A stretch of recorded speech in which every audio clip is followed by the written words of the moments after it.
নমস্কার বন্ধুরা, গরম মশলায় আপনাদের সবাইকে স্বাগত।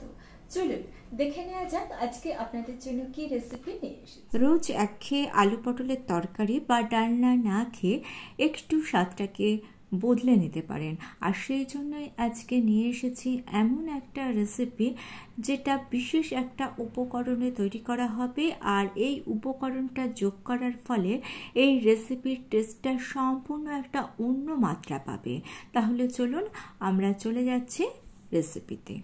500 গ্রাম পটল এরকম মিডিয়াম সাইজ করে কেটে নিয়েছি, খুব ছোট করার প্রয়োজন নেই, তাহলে রান্না করার পর পটলটা বেশি নরম হয়ে যাবে। 3টে মিডিয়াম সাইজের আলু নিয়েছি, আর আলুটাকেও দেখুন মিডিয়াম সাইজ করে কেটে নিয়েছি। সবজি কেটে আমি জেনারেলি জলে ভিজিয়ে রাখার চেষ্টা করি, আপনারাও এরকমভাবে সবজি কেটে জলে ভিজিয়ে রাখবেন, তাহলে সবজির মধ্যে ধুলো বালি নোংরাগুলো চলে যায়। কড়াইতে 3-4 চামচ সর্ষের তেল দিয়ে তেলটাকে গরম করে নিয়ে কেটে রাখা আলুটা দিয়ে দিলাম।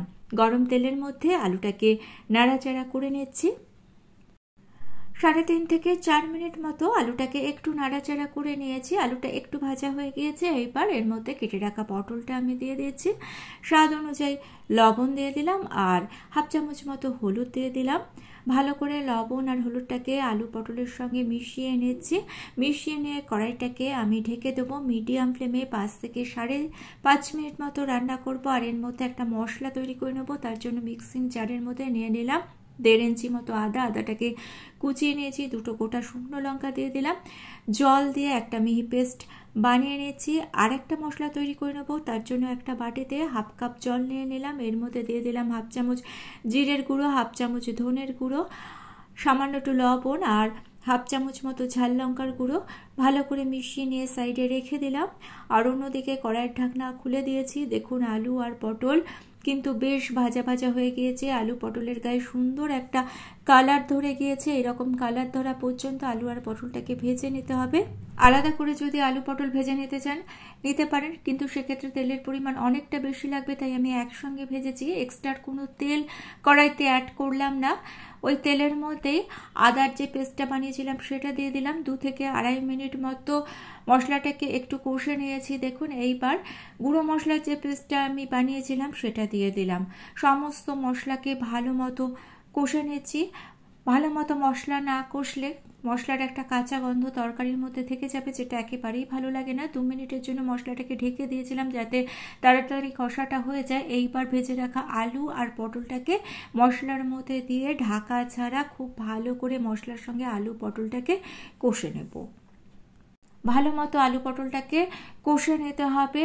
একটু লবণ দিয়ে দিয়েছি, ভাজার সময় লবণ দিয়েছিলাম, সেটা মনে রেখে লবণটা দিতে হবে। আর এই সময় লবণ দিয়ে দিলে লবণটা ঠিকঠাক সবজির মধ্যে ঢুকে যাবে।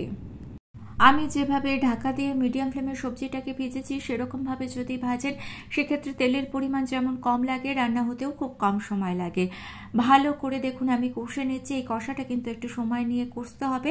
4 থেকে 5 মিনিট মতো আমি ভালো করে কষে নিয়েছি। আর গ্যাসের ফ্লেমটা লো করে দিয়ে একটা বাটিতে নিয়ে নিয়েছি হাফ কাপ মতো উষ্ণ গরম জলের মধ্যে দিয়ে দিলাম 2 চামচ মিল্ক পাউডার। মিল্ক পাউডারটাকে জলের সঙ্গে ভালো মতো মিশিয়ে নিয়েছি।